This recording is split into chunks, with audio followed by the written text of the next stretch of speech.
చెప్పకపోయినా ఒకటి అడుగుతున్నాను. నిన్న మీరు ఒక సంచలన అలిగేషన్ చేశారు, కేటీఆర్ లోకేష్ ఇద్దరు తరచుగా కలిశారు అని చెప్పి. అవును అన్నా, నేను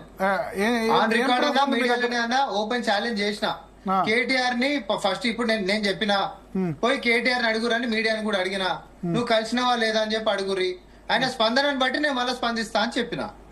వాళ్ళు అన్నారు మరి మీకు ఆధారం ఉంటే ఇప్పుడే చెప్పొచ్చు, అంటే ఒకటే ఎపిసోడ్ ఎట్లా అయిపోగొడుతుంది నేను దీన్ని, ఫస్ట్ మీరు అక్కడ అడుగురి. ఎందుకంటే కవిత గారు ఉత్తరంది కూడా నేను అట్లనే చెప్పిన లేఖకు సంబంధించి. ఆయనలో కూడా కొంతమంది నమ్మిరు, కొంతమంది నమ్మలేదు, ఆధారాలు లేవు, ఇవన్నీ కావాలనే ఫేక్ స్టోరీలు సామారామోహన్ రెడ్డి అన్ని బ్రేకింగ్ న్యూస్ సామారామోహన్ రెడ్డికి ఎక్కడి నుంచి వస్తున్నాయి? ఇక రాజకీయాలలో కవిత లెటర్ అయినా లేకపోతే ఇదైనా అన్ని ఎట్లా వస్తున్నాయి? మా న్యూస్ ఛానల్స్ రావాల్సిన ఎట్లా వస్తున్నాయి? ఎవరి సోర్సెస్ వాళ్ళకు ఉంటాయి కదా అండి. ఇప్పుడు కేటీఆర్ లోకేష్ భిన్న ధృవాలు కదా ఇప్పుడున్న పరిస్థితిలో. అయితే వాళ్ళు కలవడం అంటే మరి ఎవరు నమ్మలేకపోతున్నారు. ఇక నమ్మలేనటువంటి నిజాలనే చెప్పేటటువంటిదే మేము ఉండాలి కదా. అంటే ఏమైనా ప్యాచప్ జరుగుతుందా? అది ప్యాచప్ వర్క్ జరుగుతుందా, భవిష్యత్తుకు ఒక ప్రణాళిక జరుగుతుందా, లేకపోతే ఆయన సంరక్షణ కోసం ఎంతకైనా దిగజారుతుండా, ఇంకొకరు కాలు పట్టుకునే పరిస్థితి కేటీఆర్ పోతుండా అని భవిష్యత్తులో వస్తాయి. అంటే ఫోన్ ట్యాపింగ్ ద్వారా తెలుసుకున్నారా? ఎట్లా ఫోన్ ట్యాపింగ్ ఎందుకు తెలుస్తుందండి? ఫోన్ ట్యాపింగ్ ఎట్లా తెలుస్తుంది? లాస్ట్ టైం కూడా కవిత గారు కాదు, కవిత గారు లేఖ గురించి కూడా ఇట్లానే అన్నారు.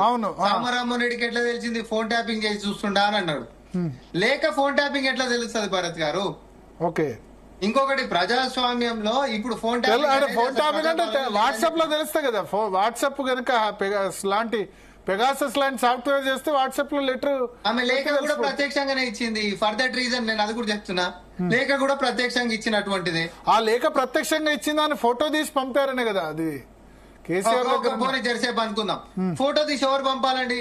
అక్కడ ముగ్గురు మధ్యలోనే జరిగింది. కవిత గారి మధ్యలో, కేసీఆర్ గారి మధ్యలో, సంతోష్ రావు మధ్యలో. ఈ ముగ్గురు ఇట్లనే బయటకు వస్తారు తప్ప వాళ్ళ ఇంట్లోకి బయటికి రావాల్సిందే తప్ప మేమేదో కనిపెట్టాల్సినటువంటి అవసరం లేదు కదా. వాట్సాప్ లో ఫిజికల్ గా కాకుండా వాట్సాప్ లో కనుక ఫోటో ఇస్తే దాన్ని ఏమన్నా అదే నేనేమంటా, ఫోటో ఎవరో దింపాలి కదా అంటున్నా. ఎవరో వాళ్ళు దింపుకోవాల్సిందే కదా ముగ్గురు ఇట్లా. పోనీ అట్లా అనుకుందాం, మీరు చెప్పినట్టే కూడా అనుకుందాం చేసేపు.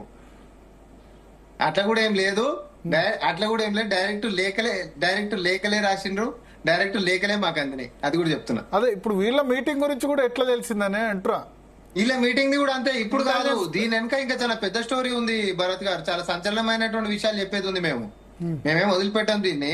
ఈయన బంకచర్ల మీకు ఇబ్బందా? ప్యాచప్ అయితే ఇబ్బందా మీకు? ప్యాచప్ బీఆర్ఎస్ టీడీపీ మధ్య ప్యాచప్ అయితే మీకు ఇబ్బందా?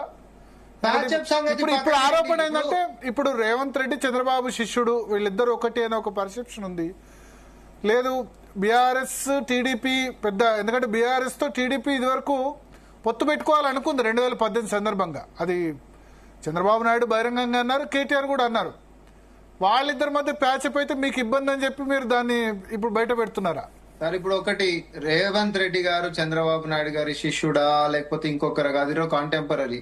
ఆయన అక్కడ ముఖ్యమంత్రి, రేవంత్ రెడ్డి గారు ఇక్కడ ముఖ్యమంత్రి. కాంటెంపరీ అంటే పనిచేశారు 100%. అట్లా అంటే తారక రామారావు అనేటటువంటి పేరు తెలుగుదేశం పార్టీ మీద ఉన్న కృతజ్ఞతా భావంతో కన్న కొడుక్కి పెట్టింది. అది ఈ రోజు కూడా నేను వింటుంది కదే కదా. కేటీఆర్ అని అంటే తారక రామారావు అనేటటువంటి పేరు టీడీపీ మీద ఉన్నటువంటి కృతజ్ఞతతో ఆయనకు పెట్టినటువంటి నామకరణమే కదా.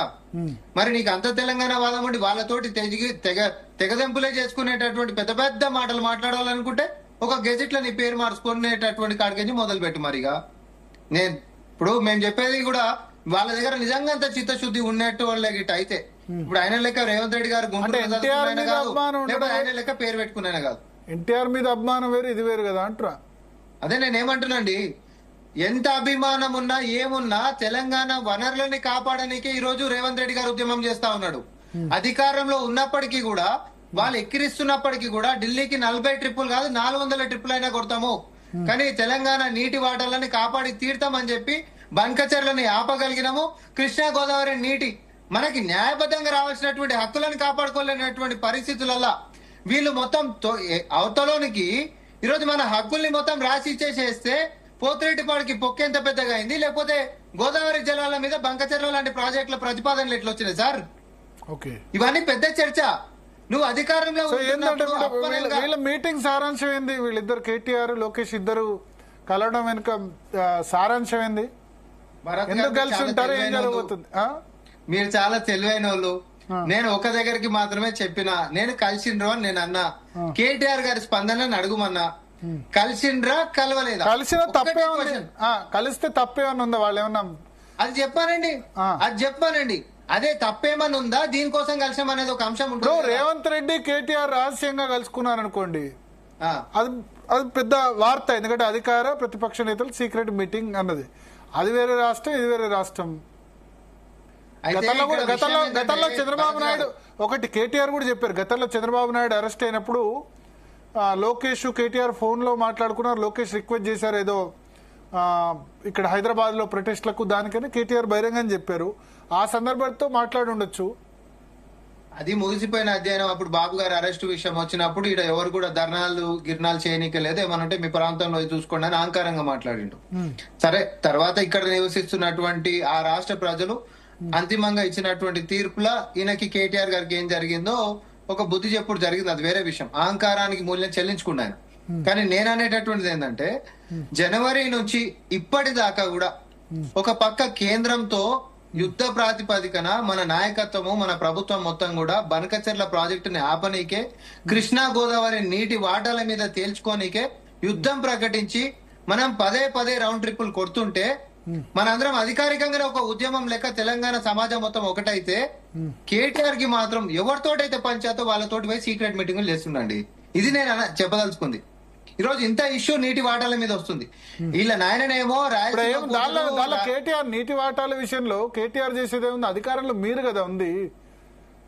అధికారంలో బనకచెర్ల ఇప్పుడు నిర్ణయం తీసుకున్నది మీరు, రేవంత్ రెడ్డి చంద్రబాబు నాయుడు లేకపోతే వాళ్ళు అన్అఫీషియల్ గా కలిస్తే ఇబ్బంది. కానీ కేటీఆర్ చేసేదే ఉంది బనకచెర్ల విషయంలో. ఆయన డిమాండ్ చేసే స్థాయిలో ఉన్నారు తప్ప నిర్ణయం తీసుకునే స్థాయిలో ఆయన లేరు కదా. నేను ఇప్పుడు అదే అంటున్నా. అధికారంలో ఉన్నప్పుడు దోషపెట్టిర్రు, పోయి సంతకాలు పెట్టొచ్చిండ్రు. అపెక్స్ కౌన్సిల్ లో పోయి మీ నాయన సంతకాలు పెట్టొచ్చిండ్రు 2016 కృష్ణా జలాలలోనేమో 299 టీఎంసీలకే ఆడ సంతకాలు పెట్టొచ్చిండు ఉమాభారతి కాడ. ఈ రోజు గోదావరిలోనేమో 3000 టీఎంసీలు ఉత్తగబోతున్నాయని చెప్పి ఇటు మహారాష్ట్రలోని ఎస్ఆర్ఎస్పి శ్రీరామ్ సాగర్ ప్రాజెక్టులకించి లిఫ్ట్ లేకర్ లేలో అని చెప్పి మాట్లాడిండు. ఏపీ వాళ్ళని ఎవరైనా ఎంతనైనా కట్టుకోవచ్చు, మస్తు నీళ్లు వృధా అవుతున్నాయని చెప్పి అని అన్నాడు. కానీ ఈ రోజు మన నీటి వాటాలు తేలకుండానే, మన ప్రాజెక్టులు కట్టకుండానే ఒక పక్క ఏపీ నుంచి మనం కట్టుతున్నటువంటి ప్రాజెక్టులకి అబ్జెక్షన్లు వస్తుంటే, ఈ రోజు వాళ్ళ ప్రాజెక్టులు కట్టడానికి ముందుకు సాగుతుంటే, నీ లెక్క తెలంగాణ వాటాని అప్పనంగా అప్పజెప్పేసేటటువంటి దరిద్రపు పరిపాలన రేవంత్ రెడ్డి గారు చేరండి. తెలంగాణ ఆకాంక్షల గురించి, అమరవీరుల సమాధుల పునాదుల మీద, నీళ్లు నిధులు నియామకాలు అనేటటువంటి అంశాల మీద ఉద్యమం ఉవ్వెత్తున లేచి రాష్ట్రాన్ని సాకారం చేసుకున్నాం. కానీ నీళ్లు అనేటటువంటి మొదటి నినాదమే కృష్ణా జలాలల్లా 299 టీఎంసీలకే పోయి సంతకాలు పెట్టొచ్చిండు. పాలు తగ్గిందంటేనే పంచాయత్ చేసి రాష్ట్రాన్ని తెచ్చుకున్నటువంటి తెలంగాణలో మాకు ఆటన రావాల్సిన కాడ చారణ వచ్చింది అనేది పంచాయత్ అనుకోండి. నువ్వు బారణ రాసిచ్చడానికి నువ్వోడి వన్నాం మేము. ఈ రోజు మేము పంచాయత్ దాని చేస్తున్నాం, మా హక్కు మాకు కావాలి. ఆడోడో తిక్కలోడు రాసిండు కాబట్టి మేము ఒప్పుకోమంటున్నాము. గోదావరి జలాల మీద కూడా 3000 టీఎంసీలు వృధాగా పోతున్నాయి కాబట్టి ఎవరైనా కట్టుకోవచ్చు. రాయలసీమని రతనాల సీమ చేస్తాము, మీ ఇష్టము అని రాగి సంకటి, రొయ్యల పులుసు, నాటుకోడి పులుసు కడుపు నిండా తిని నువ్వు తిన్నందుకు కృతజ్ఞతగా తెలంగాణ వాటాను మొత్తం పంచిచ్చొస్తామంటే మీ అయ్యే జాగీర్ కాదని చెప్పి మాట్లాడినాం సార్.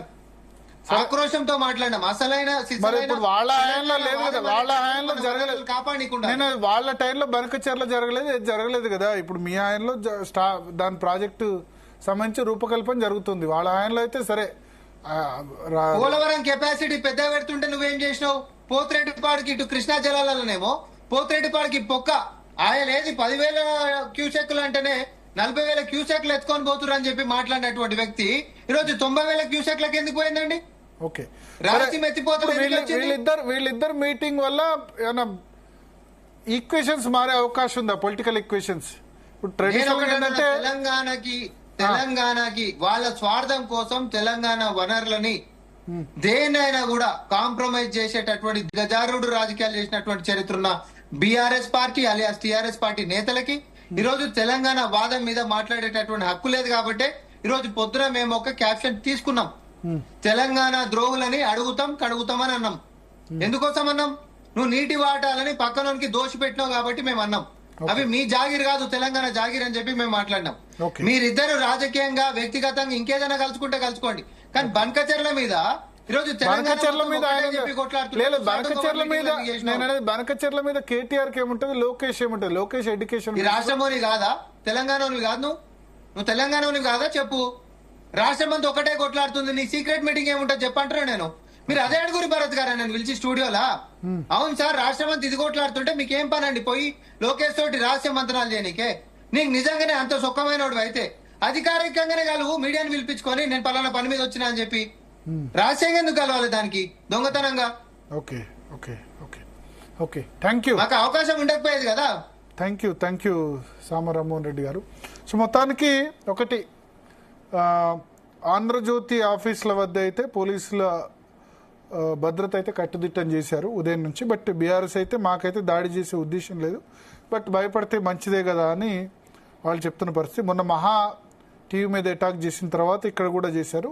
ఇంకొక ఇంపార్టెంట్ డెవలప్మెంట్, నిన్న సామ రామ్మోహన్ రెడ్డి ఒక అలిగేషన్ చేశారు. ఎందుకంటే కవితల లేఖ రాసిందని మొట్టమొదటి బయట పెట్టింది ఆయనే, బహుశా మే 3rd or 4th చెప్పారు. సో ఆయన ఏం చెప్తున్నారంటే లోకేష్ కేటీఆర్ మధ్య కూడా 2-3 సార్లు మీటింగ్ జరిగింది అని ఆయన ఇంట్రెస్టింగ్ కథనం చెప్తున్నారు.